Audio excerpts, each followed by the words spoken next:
Hello, everybody, and welcome to another edition of Cat's Corner. Do me a favor, hit that subscribe button. It's good for America. Our guest for this edition is a former Cardinal. He's a two-time All-Star as a player, as a broadcaster. He has multinational Emmys, and also a podcast called Foul Territory that everybody seems to love. It's AJ Pierzynski. AJ, thanks for doing this. No problem, Kat. By the way, I don't actually have the Emmys. They just, they don't give you a trophy. I don't understand. I'm mad about You told me you have multiple national as a player. You said, "Hey, Kat," you said, "Do you have a national Emmy?" And I said, "No." He said, "I'm still playing. I have two. I'm better than you." Well, that's true. The last part is definitely true. But I don't actually have the trophies, though. That's what I don't understand. They don't give you the trophies. They give them to Fox, but they don't give them to the person. Is your name on it? I don't know. I mean, I was on the show. All right. Well, I think that's a little suspicious. Well, I mean, maybe I'm lying, Kat. I don't know. I know we won one. I don't know. I know we won one for sure. Well, you are a great broadcaster. I think everyone would agree that you do a great job. But you also have this podcast where you're throwing out hot takes, and everyone loves. I want to ask you about the Cardinals, right? So the Cardinals got off to the fast start, right? They had some work to do. They said they get 3 starters. They got 3 starters. They got rid of Tyler O'Neill. They just picked up a guy from Tampa. Just your thoughts on what the Cardinals have done. Are they going to be better this year than they were last year, which was kind of disastrous? I can't imagine them worse than what they were last year, right? I mean, that was about as bad as they could be. I mean, listen, I picked them to win the division, and it was awful. It was the worst year that I can remember in Cardinals baseball in the last at least 25 years. It can't go all wrong like it did last year. I think it's going to go a lot more right this year. And I think, listen, I love Lance Lynn. Obviously, he's a former teammate and a buddy of mine. Sonny Gray is going to obviously help. You saw the year he had in Minnesota last year. And then you look at Kyle Gibson, a veteran guy that's just going to go out and those sinkers and give you innings and get you ground balls and takes the ball every 5th day. I mean, I think it's 3 good signings. I don't know if they have the elite top of the rotation guy that they needed in the past, which they've always seemed to have, the Cardinals.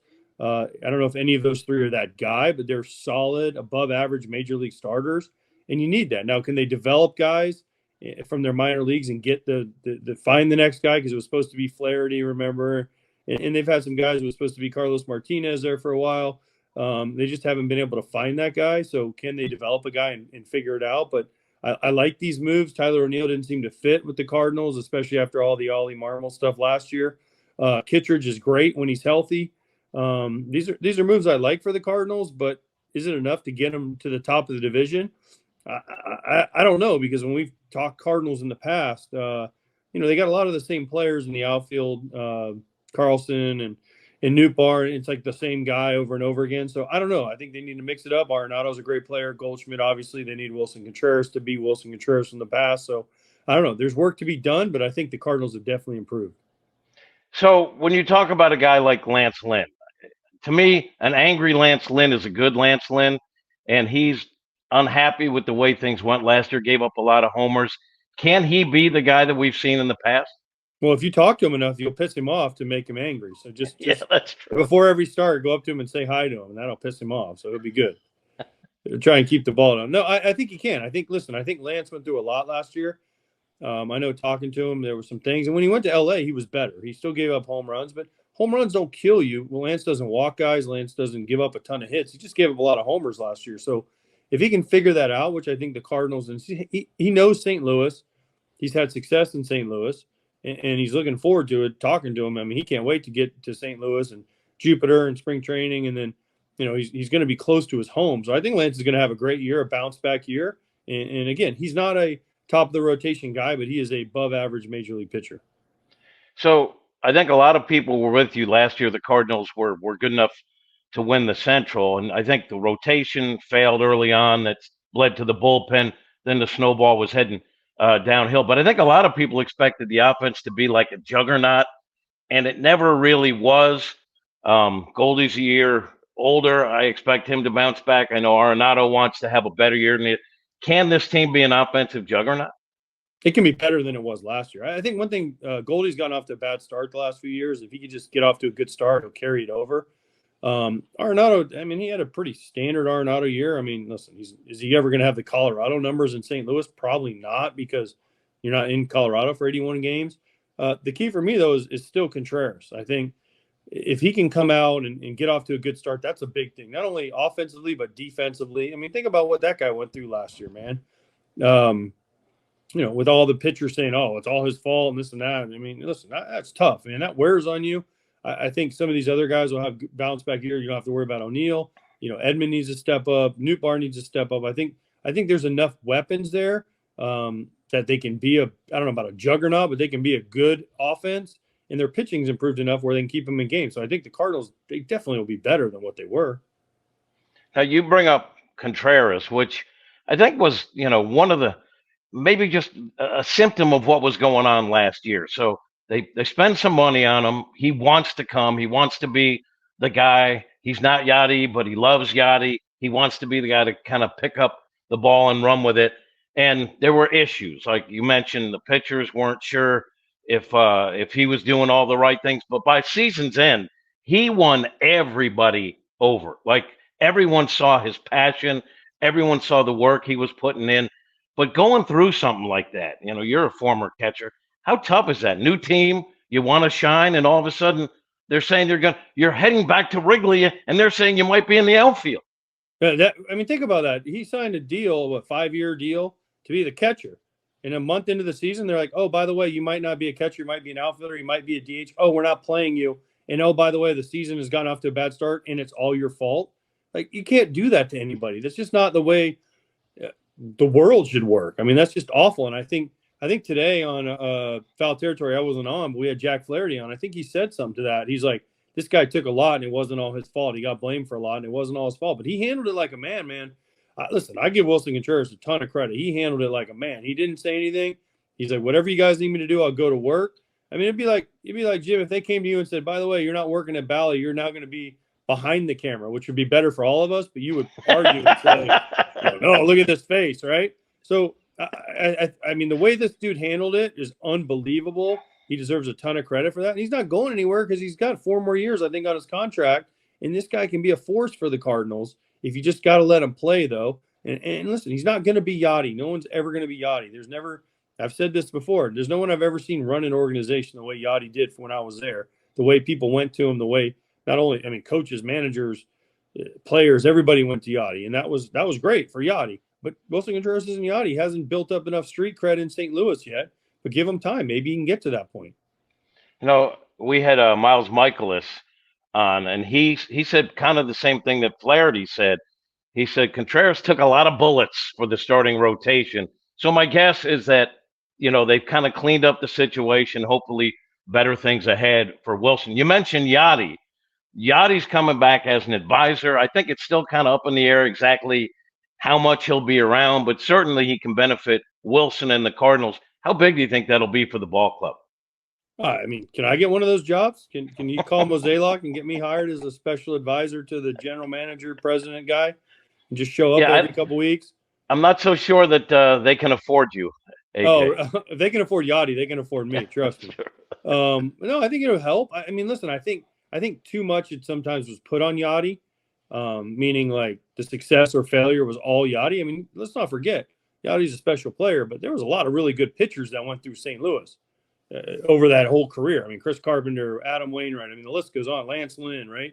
The list goes on and on of guys that were really good there. So that helps. Listen, Yadi did a lot of things, like I said, and he'll help. But, he's not going to be on the field. He's not going to be calling pitches. He's not going to be sitting in every meeting. He's not going to be on every road trip, and he's not going to be stepping into the batter's box. So the sooner the St. Louis fans and the St. Louis people can get over the fact that Yadi's not coming back and you need to move on, it'll be better. And listen, Yadi was very special. Yadi's probably going to end up in the Hall of Fame, which is great for him. But listen, he's not coming back. So it's time to move on. Yeah, it's great he'll be around. But again, the sooner the team gets over the fact Yadi's not there, the better off they're going to be. What was special? You got to see Yadi firsthand, like in terms of the way he approached being a catcher. What made Yadi so special? Well, yeah, he just knew everybody inside and out, the pitching staff, the other team. It was just what he did. I mean, as a catcher, you get a certain amount of time, you just start to know everybody. And he had guys that were there for a long time, so he knew the pitchers, he knew what the game plan was supposed to be, he knew exactly how to run it, and that's what catchers, really good catchers and special catchers, are able to do. And Yadi was one of the best at it. And listen, I got to play with him for a few months, and it was one of the highlights. And I can always say, hey, I was a Cardinal, and I got to play with Yadier Molina. In terms of the Cardinal organization, you're a guy that sees it from a different perspective. You weren't here a long time, but you got a taste of the Cardinal Way. Were you in on that, like the Cardinal Way? Like, did you get on board with it? Did you understand it? No, I had no idea what it was. I think I was the anti-Cardinal Way. I came in and I was like, man, I remember I looked around. I'm like, man, this team should be really good. Why are we not winning 110 games this year? And there was a lot going on. And I think, I was kind of the anti. You had Wayno and Carpenter and Holiday and a lot of those guys, and they're they're great dudes, all of them. Like, I love them all to death, but they're very straight, right? There is no like swerving. It is, we are A to B to C to D. And then you brought me in, and I was like, well, we're starting at A, we're going to jump to G and then T and then back and here, and we're going to try and have a little more fun, right? And not that they weren't having fun in their own way, but it was more of like, and then it was nice as like, Jon Jay and Descalso and even Tony Cruz and Lance, and then we brought over Lackey, who was more kind of like me. It was just a different vibe than what they had, and it worked. We ended up winning the division. We probably should have went to the World Series. I know we lost to the Giants in that LCS, but listen, I am so thankful I got to play for the Cardinals for numerous reasons. One of the biggest reasons is it made me enjoy baseball again, because I came over from the Red Sox. It wasn't a fun start to the year. We were awful. I came over to the Cardinals. It made me love baseball again, and it got me to play 2 more years after playing for the Cardinals. And I still have friends that are in the Cardinals. I mean, you were there when we saw Mozeliak and a lot of the Cardinal people. I mean, listen, I have a fondness for the Cardinals organization. They were great to me and my family, and I have nothing but good things about the Cardinals. So when they acquired you, John Mozeliak said, look, once in a while you need a rusty nail, and we're going to take this rusty nail and throw it into the mix. You had this reputation. Then you got to the Cardinals, and the team loved you. You got along great with your teammates. You seemed to enjoy it. The media was like, I think maybe not me, because I'm not scared, but some were like, oh, this guy's got a bad reputation. And you were nothing like it. Did the Cardinals change you, or was it just a bad reputation? I think the Cardinal Way saved you. Really? You think so? I mean, I didn't do anything different than I had done in other places. Just that I was just happier because, listen, when I was in Chicago, when I was in Texas in the year before, I mean, I had nothing bad. I mean, it was all good. It was fun. It was great. We were playing good. You go to the 2 places that really kind of clipped me for the reputation were San Francisco, which, some people said some things that weren't true. And then when I was in Boston, listen, I was in Boston. Boston's tough, and we were not a very good team. So they just started clipping dudes left and right that weren't on the World Series winning team the year before. And one by one, they just kept getting us. And we just weren't a very good team. And it happens. Listen, I have no hard feelings towards the Red Sox. I'm happy they let me go. Why? Because I got to go to the Cardinals. And then I got to play 2 more years after that. And I got to enjoy baseball again. So, I mean, the reputation is what the reputation is. You can't change the reputation, because once it's out there, it just sticks. And then at some point, you just go with it, because why not? I mean, heck, it's more fun to be the bad guy anyway. So let's go. Behind scenes, be nice. But when people want to see it, I mean, it's like wrestling. Put on a show. Yeah, I mean, obviously it's not such a bad reputation. They don't go to bad guys and say, "Oh, can you be this television analyst?" But I will say this, all right? Like I enjoy foul territory too. But you take like a wholesome milk drinking guy like Daniel Descalso, and he's cussing like he's a sailor on a weekend pass. Like, we don't do that on Cat's Corner. Hey, he's the bench coach now, so he's very important now. Let's not forget he's the bench coach. I don't even know what he does, but listen, Descalso was one of my all-time favorites. Him and Jon Jay. I mean, if I do something, they will text me. It is unbelievable how fast those two can text on a group text. It's like, man, what the heck? If I say something about John or Descalso or even the Cardinals, man, they fire right at me. And so listen, Daniel's going to do a great job. I love him. I'm happy for Jon. He's happy in Miami. They give me shit all the time, and they're like, "Oh, we're bench See, there coaches." you cursed. Yeah, sorry, you brought All it out right. of me. But they're like, they're like, we're a bench. We're going to be a bench coach before you. I'm like, great. That's because I don't want to be a bench coach. And they say, well, what do you mean? I said, how do you know I haven't turned down bench coach jobs already?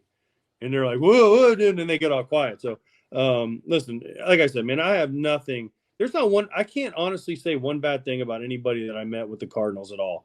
From the top down, from Mo, the DeWitts, every single person I met is nothing but love for the Cardinals and what they did and how they treated me, and more importantly, how they treated my family. Is that brand still important? Like last year was a rough year. It's been a while since they had a deep run. Cardinal fans are kind of frustrated. Has the brand taken a hit? Because it used to be the Cardinals were a destination. Do you think that still is in play? Absolutely. You see guys want to go. You saw Lance Lynn want to go there. Sonny Gray went there, right? Gibson, who's from Missouri, went to Missouri, right? So he jumped back to Missouri. I think the brand is still strong. I don't think it's lost any of its luster. I just think they need to win, which obviously Mozeliak I think is kind of on a little bit on a hot seat, and I think Ollie, who Dr. Phillips High, alumni with me, is taking some heat. But the brand is still strong. They still sell 3 million tickets every year. The fans still come out. The fans still cheer. The fans are all behind you. They have Ballpark Village right there across the street, which is a great place.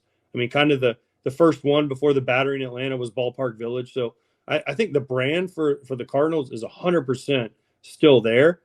They just haven't won in a while, but every franchise goes through ups and downs. The Yankees haven't won since 2009. You think their brand's taking a hit? I don't think so, and I'm glad to hear you say that about the Cardinals.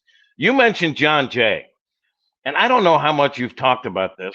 I see foul territory when I can, but you traumatized that guy. So that guy took a picture of you in a compromising position, and I'm not saying it's anything real bad, but then he kind of circulated that, and you said, "I'm going to get you back," and the way you got him back is legend. Now I found out I was on that trip, and I heard details, but since then I've heard all about it. I don't know how often you've talked about it. What did you do to Jon Jay to get back at him for taking a picture of you when his butt was near your face?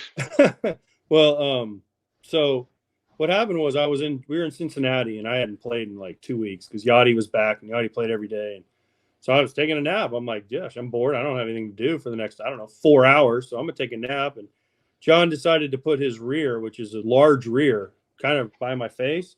And they took a picture of it. And they thought it was funny. And then all of a sudden I walk into St. Louis one day and this picture is everywhere, like on the boards and, printed out. And I'm like, okay. And I just didn't say anything. I said, all right, you got me, Jon. I said, but I'm going to get you and you're not going to know when it's coming. Yeah, whatever. What are you going to do, old man? Like, you don't know, what's going to happen. I said, just know it's coming. So we went to Chicago and we flew in from, I think it might've been Cincinnati. Heck. And I said, Jon, and I had gotten CJ, the traveling secretary at the time, and Mike Matheny in on it. And I said, listen, when we come in, I'm going to have Jon Jay arrested. And they're like, what do you mean? I said, well, I have friends that are police officers in Chicago, and we are going to have them arrested. And I said, but I don't want you to tell anybody. And they said, are you sure this is going to happen? I said, I just want to clear it with you guys first. And they're like, oh, yeah, this is going to be awesome. So we go into Wrigley, first day of a series. And Jon was one of the last ones there. And I told my cop friends, I said, listen, just grab a bag of oregano, bring it in, and just hide it somewhere. And they said, okay, we know what to do. We'll figure it out. We're good at this.